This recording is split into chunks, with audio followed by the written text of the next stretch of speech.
देटाच्या हृदयाला दरारून घाम फुटावा अशी ती एक भयानक रात्र होती. राम राम मंडळी, कसे आहात सगळे? घाबरलात ना? घाबरायलाच पाहिजे की, कारण आम्ही घेऊन आलोय आणखी एक मराठी भय कथा आपल्या खेळ सावल्यांचा या यूट्यूब चॅनलवर. आजच्या कथेचं नाव आहे अतृप्त. चला तर मग वेळ न घालवता सुरू करूया आजची कथा. ऐशोआरामाचं समृद्धीचं संपूर्ण आयुष्य प्रत्येकाला हवं असतं. भोगाची लालसा सगळ्यांच्याच मनात असते.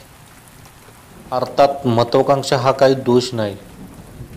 माणूस शेवटी सुख मिळवण्यासाठी तर धडपडत असतो, पण हे मिळवण्याचा प्रयत्न करत असताना साध्य जितकं महत्त्वाचं असतं तितकं साधनही महत्त्वाचं. आपल्या महत्वाकांक्षेच्या पूर्तीसाठी कोणी खडतर परिश्रमाची निवड करतो, कोणी नव्या मार्गाच्या कसबीची निवड करतो. परंतु आपली महत्वाकांक्षा पूर्ण करण्यासाठी सारंगने जगराटीला सोडून वेगळीच वाट निवडली होती. त्यानं निवडलेला मार्ग वरवर दिसायला सोपा होता, पण सोपेपणा फसवा होता.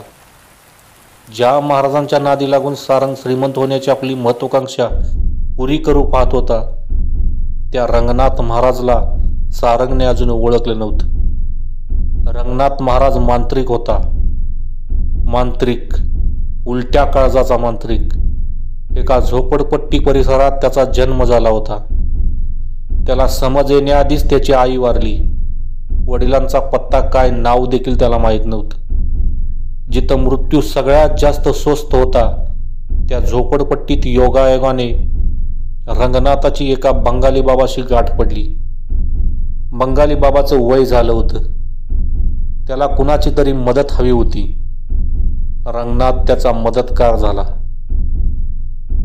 बंगाली बाबाला पोकडचा नोकर मिळाला आणि रंगनाथला आसरा. बंगाली बाबा बंगालच्या काळ्या विद्येत निपुण होता. त्याचे ठोकताळे वेगळेच होते, चार चौघासारखे नव्हते. त्याच्या काही कृत्यांना कारण नसतं. वरवर पाहता ती कृत्य अट्टहासी किंवा अविचारी माणसासारखी वाटतात, पण त्याच्या मनात आता कुठेतरी एखादा आडाका असायचा.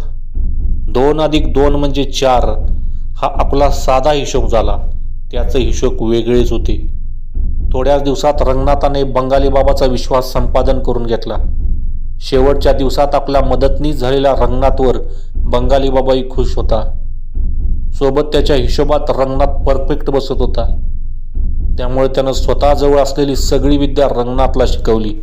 परोपकार हा या सगळ्या विद्येचा मूळ गाभा असल्याचे सांगितलं.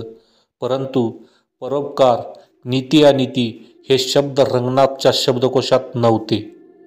बंगाली बाबा होता तोवर त्यानं नियमानं काम केलं, परंतु वृद्धापकाळाने बंगाली बाबाचा मृत्यू होताच रंगनाथ सुसाट सुटला. बंगाली बाबाने दिलेली विद्या त्याला अपुरी वाटू लागली. त्यानंतर त्याने स्वतःहून अनेक विधी केले. काळ्या जादूच्या रहस्यमय जगात त्याचा प्रवेश झाला होता. मोठमोठे तांत्रिक मांत्रिक त्याच्या सानिध्यात येऊ लागले. त्याची विद्या आणि शक्ती दोन्हीही समप्रमाणात वाढत होत्या. पण रंगनाथचं समाधान होत नव्हतं. त्याला अजून सिद्ध्या हव्या होत्या, अजून शक्ती हवी होती. त्याचा हा हव्यास त्याला अघोरी मार्गाला घेऊन गेला. ज्या वाटा मानवी वंशासाठी बंद आहेत त्या वाटेनं रंगनाथ वळाला. दूर जंगलात राहून अघोरी साधना करणाऱ्या कोल्हार नावाच्या साधकाच्या तो संपर्कात आला. कोल्हार त्यावेळी एका गूढ विषयावर अभ्यास करत होता. त्याच्यासोबत साधना करत असताना रंगनाथला त्या साधकाचं ते गुपित कळालं. तो एक पुरातन ग्रंथ होता. तंत्रविद्या क्षेत्रातील तो एक अनमोल ठेवा होता. जेव्हा मानवाच्या जाणीवा प्रगल्भ झाल्या नव्हत्या, जेव्हा मानव जनावराप्रमाणे वर्तन करी, त्या आदिम काळात माणसाचे देवही अघोरी होते. अशाच एका शक्तीला जागृत करण्याचा विधी त्यात होता. संधी साधून रंगनाथने तो पुराणा ग्रंथ चोरी केला आणि तिथून कोबारा गेला. त्यानंतर बराच काळ रंगनाथ त्या ग्रंथाचं अध्ययन करत होता. त्यातली भाषा आणि त्याचा अर्थ समजून घ्यायला त्याला खूप वेळ लागला. शेवटी सगळी माहिती त्याच्या हातात आली तेव्हा तो योग्य साधनाची जुळवाजुळव करायला लागला. अर्थात हा विधी साधा नव्हता. त्याला लागणारी साधने देखील साधी नव्हती, कारण ज्या काळात तो विधी होता तो काळ त्यावेळेच्या श्रद्धा, भक्ती, रूढी, अर्चना ही तशाच अमानवी आणि आसुरी होत्या. त्या दैवतांना गूळ खोबरं, लह्या, साखर याचा नैवेद्य चालत नव्हता. त्यांना बळीच्या गरम रक्ताचा नैवेद्य दाखवावा लागायचा. अनेक हिडीस आणि विकृत विधी करावे लागायचे. तोच विधी करायचा हट्ट रंगनाथने धरला होता. अर्थात तो त्याच्या एकट्यानं संपन्न होऊ शकणार नव्हता.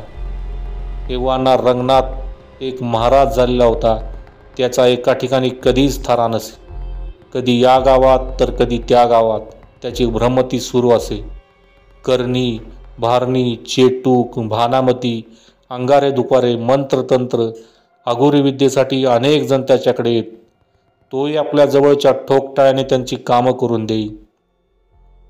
त्यामुळे त्याचे अनेक चेले तयार झाले होते, किंबहुना त्याने तयार केले होते. त्याला जो विधी करायचा होता त्यासाठी ती तयारी होती. माया ही सुद्धा त्याचपैकी एक होती. तसं बघितलं तर रंगनाथ महाराजाचं आयुष्य एक चकोरीत व्यवस्थित सुरू होतं, पण त्याला या चकोरीतून बाहेर पडायचं होतं. तंत्रमंत्र शक्तिशाली पुढचा टप्पा गाठण्यासाठी, त्या ग्रंथातला विधी संपन्न करण्यासाठी योग्य जागा आणि योग्य साधनांचा त्याचा शोध सुरू होता. जिथं संधी मिळेल तिथं रंगनाथ महाराज प्रयत्न करून बघायचा, पण अजून त्याला यश आलं नव्हतं. सारंग त्याला भेटला तेव्हा 2 क्षणात त्याने सारंगच्या सगळ्या व्यक्तिमत्वाचा अंदाज बांधून घेतला होता. सारंगचा लालची स्वभाव,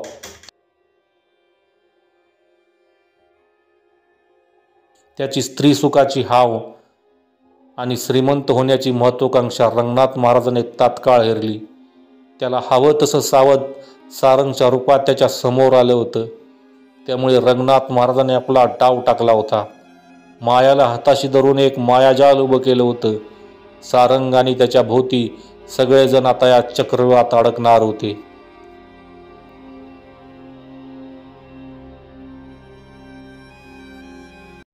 खेळ सावल्या.